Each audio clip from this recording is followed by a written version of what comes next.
Welcome to EPG Pathshala. My name is Asha Kothari Chaudhary and I'm a professor of English at Guwahati University.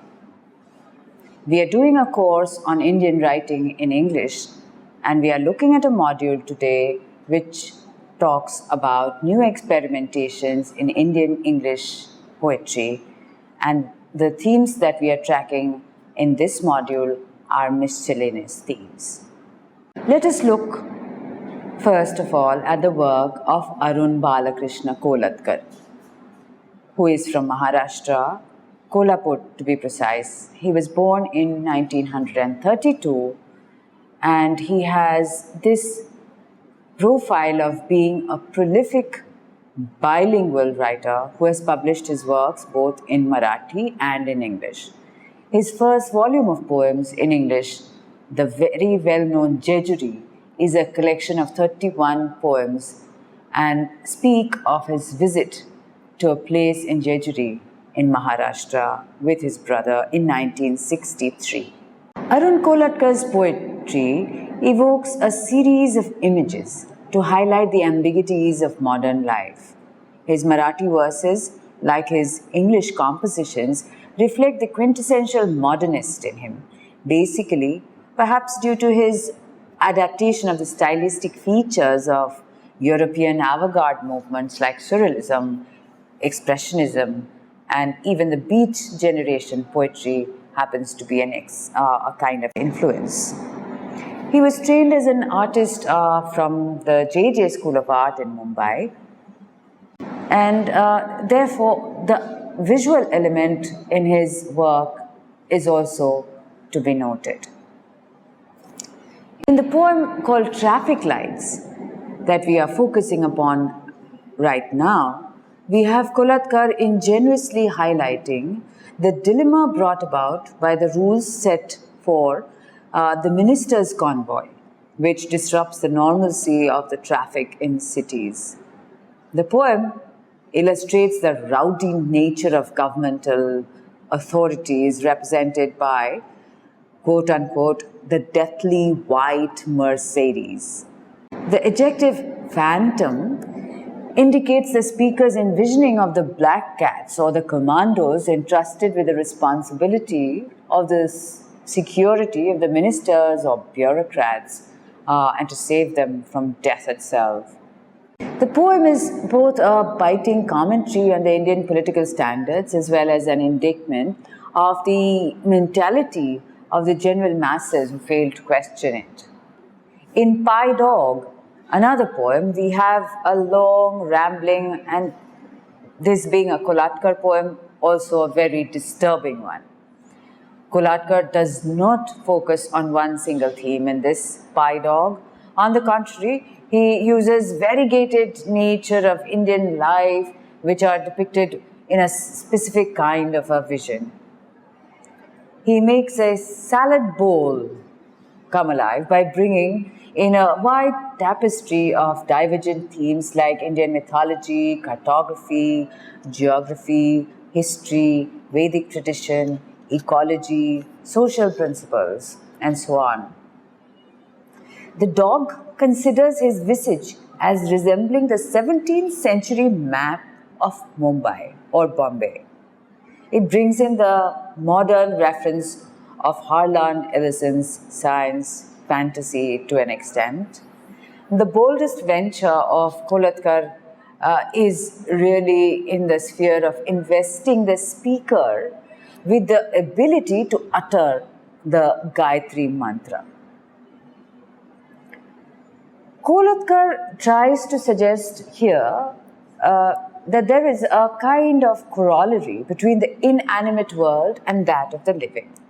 The poem ends with the speaker's inability to digest the smell of lavender, the acidic perspiration, nail polish, rosewood, and raisin, which explodes in his brain. All these images suggest the coming back of the city traffic to life. Please note that all of these images are smell images. They are olfactory images, in other words. The term surrender should be taken note of because it highlights the royal delusion of the dog to be the master of the city at night. Pie Dog, like many of other Arun Kolatkar poems, is very often reflective of the fact that there is a certain sense of power, a certain sense of irreverence that informs all of this particular poet's works. Moving on into the work of Imtiaz Dharker, who we have considered in earlier modules in terms of gender, in terms of the politics of identity, we look now in this module at certain other strands in her work. Imtiaz Dharker was born in 1954 at Lahore, and her anthologies, her body of work, include The Parda and Other Stories in 1988, Postcards from God in 1997, I Speak for the Devil in 2001, and The Terrorist at My Table at 2006. In the poem entitled The Right Word, Dharker dwells extensively upon the paranoia of modern Indians in considering the identity of a stranger. The poem also harps upon the ability or difficulty in ascribing the right word to identify a stranger who, in the worst case scenario, may be a terrorist or a hostile militant. The speaker laments on the genial nature of humanity, which is now reluctant to take for granted the traditional custom of Atithi Devo Bhava. The poem begins with the speaker's discovery of a stranger in the shadows who, by extension, may be a terrorist or a hostile militant, a freedom fighter or a guerrilla warrior. The speaker adopts an optimistic stance and deliberately takes the risk of inviting the stranger. The nervousness of the boy to enter the house is suggested by the ironical implication of the image of steady hands. The poem thus, by extension, can be seen as an invitation made by Dharker to all Indians to let go the bias and parochial mentality in considering the identity of a stranger and to accord dignity instead. However, one must note that she has explored to a great extent the ambiguities of such a position, the borderlines of such a situation where a host is almost always going to be suspicious because of specific reasons of stability or instability in the world that we inhabit. Let us now move on to examine some other strands in the works of Nissim Ezekiel, whose work also we have had occasion to talk about in previous modules. Ezekiel was born to a Bene Israeli family in 1924. He was educated at Wilson College, Bombay, and went to England to study philosophy at Birkbeck College. Among his several volumes of poetry, we have A Time to Change in 1952, 60 poems in 1953, The Third in 1959, The Unfinished Man in 1960, The Exact Name in 1965, Hymns in Darkness 1976, and finally The Collected Poems in 1989. Ezekiel makes a precise use of the English language and its improvisational standard with the novel use of Babu English. His thematic preoccupation is with the human sexuality, alienation, and identity. These are the strands that we are going to be examining in the poem that we have at hand, which is called Very Indian Poem in English.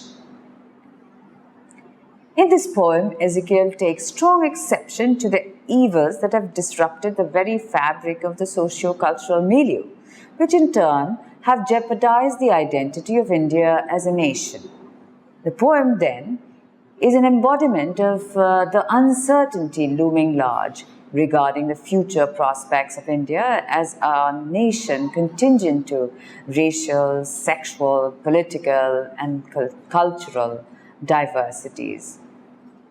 Ezekiel's assertion of his belief in Gandhian philosophies is also one of the admirably sketched out ideas in the poem. He takes a sly dig at the Indian frenzy for foreign things and for foreignness, and also highlights the poet's call for a spiritual renaissance. The speaker tries to project an entire state languishing in disarray. The craze for westernization has dealt a severe blow to the traditional belief system of the Indians, and the poem pinpoints the ideological difference between the inculcation of ancient Indian wisdom and the evils imported from the West. To Ezekiel, India's position in the international arena with regard to her relation with neighboring countries does not show any sign of promise. The poet's assertion that Ram Rajya is surely coming is in fact quite ironical, as it serves to mock the clamor for Ram Rajya, which invested interests have used in order to sow the seeds of communal violence and petty political ends. Also to be noted about a very Indian poem in English is one very obvious thing. This is a poem that makes a very humorous dig at the various types of accentuation that Indians are prone to have. And having done that, he also explores the other eccentricities of identity and other miscellaneous themes in this poem that we have already talked about. In the Railway Clerk, Ezekiel consciously upholds the Indian sensibility by showcasing the deteriorating financial standards of a railway clerk. The general economic condition does not tally with the standard of living. The poem unfolds with the occupational hazard of the speaker in getting his leave sanctioned, and the neglectful attitude of his children for studies is a testimony to his financial hardship. So these are the two poems that we have considered in this module from Ezekiel, and they are in some ways dissimilar, and that is what we are trying to track here, that the speaking voice and the themes that unfold in many of the poems that we are going to look at in another section following this are not constrained in specificities of one single kind of a trajectory. They move from one thematic concern to another. Moving on to the next strand that we explore in the poem called Hunger by Jayanta Mahapatra, whose work we have already looked at in so many of our previous modules. And he is one of the most important poetic voices in Indian writing in English in our time. And he was born in 1928 and lived in Cuttack in Odisha, and has to his name a voluminous corpus, amongst which are The False Start and The Relationship in 1980, in Life Science in 1983, The Temple in 1987, A Whiteness of the Bone in 1992, and so on. Hunger is a poem about the primordial sexual cravings attained in lieu of money that has long been the characteristic trait of humanity since civilization came upon us. While the poem is about the desperate urge of the male body to gratify its hunger by mating with its female body, it is also an exploration of the deeper levels of understanding that may be attained by both the fisherman and his daughter in the poem. While on the one hand, the speaker experiences an uncontrollable desire for sexual gratification, on the other hand, he also undergoes the experience of a sense of guilt about his carnal desires. The obnoxious image of a father who offers his daughter to visitors. You have the expression, quote, "I felt the hunger there," unquote, is a testimony to the visitor's painful awareness and realization of the different forms of hunger that has brought them together inside the shack. The irony, therefore, lies in the difference of the hunger between the visitor and the fisherman's daughter. Hunger of the flesh in the case of the former, and hunger of the belly in the case of the latter. The poem is by far a vivid representation of how women are made figures of patriarchal fantasies and male victimization. The poem aptly demonstrates Mahapatra's adroitness in exposing and juxtaposing two animal instincts, the hunger for food and the hunger for sex. So in this module, what we have been looking at is miscellaneous strands, miscellaneous issues, miscellaneous themes that occur in various poets.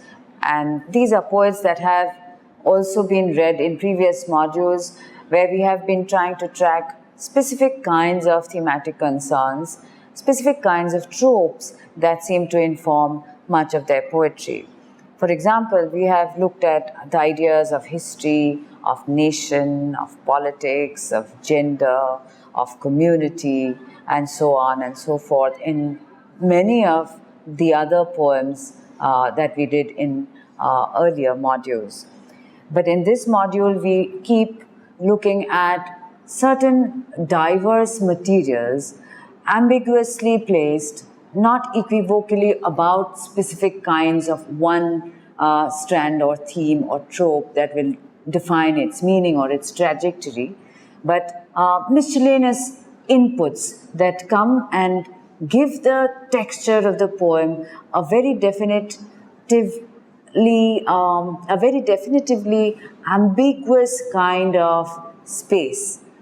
And that is where the interest of these pieces that we have considered lies. So in this module, what we have been trying to do is we have been trying to take random miscellaneous ideas that come into the work of poets like Kolatkar or Ezekiel or Mahapatra or Imtiaz Dharker. And all of these are poets that we have also referred to in previous modules, where we have tried to track specific tropes such as nationalism or politics or identity or the idea of home or memory that inform specific poems by these poets. However, it is not always true that the poets will stick to one specific area or thematic concern. And what we are trying to do in this module is that we are trying to take little wisps of whimsical concerns, sometimes issues that are very strongly highlighted in other poems, and see how they work in tandem with each other. Say, for example, we have the paranoia of a modern man who is brilliantly etched in a poem, and you find the responsive reasoning that is emanating in the assessment of a stranger due to the present terrorist-prone world in the work of Imtiaz Dharker, for example, or the humorous vein in which you have the evocation of the idea of Ram Rajya, so current even in our own times, where you have to simply smile at the syntactical formations that Ezekiel deliberately evokes in order to get home to us of the spoken, the phonetic enunciations of the way in which Indians really speak. So a very Indian poem in English is also a poem which you can read and find fun and laugh at its content, because it is so obviously invested with the speaking voice itself. The other little strands that we might look at, say for example, are what can we make of the pie dog, where you have possible interpretations of Kolatkar's idea of investing the dog with a thorough knowledge of the Vedas and its easy recital of the Gayatri Mantra. So these are interesting little things that keep coming to us, which cannot really be pigeonholed into specific kinds of modular structure that we might need to track only one kind of thematic idea, because this is a poem that sort of spreads itself out and works out its focus with an imagistic idea of the dog who speaks and speaks in a most educated fashion. Among some of the strands that we are looking at in this plethora of different types of miscellaneous ideas that are thrown in this module that we have for you is also the idea of sexuality. While we have ideas of nature that also rope in ideas of sexuality, here we have it in terms of, say, the poem like Hunger, which we have just read by Mahapatra. This is a poem where you will find that identity, again, is shaped by the idea of sexuality, and sexuality itself is not seen as a standalone idea. It too overlaps with the economics of poverty, the idea of patriarchy, the notion that a woman will have to be able to cope with the mostly male hunger that we have in the poems. You'll find that sexuality in some sense is also a theme that is dominant in the work of Kolatkar, whose poems that we have read in this particular module. But however, the poems that we have read do not directly make references to sexuality in the manner that Mahapatra's poems, particularly this poem, Hunger, does. So in this module, we have discussed ideas of sexuality, of humorous poetry, of Indian accents in a very Indian English poem by Ezekiel, for example, or the notion of hospitality, of tradition, of modernity in the poems by Kolatkar, by Imtiaz Dharker, by Jayanta Mahapatra, and Nissim Ezekiel. Thank you.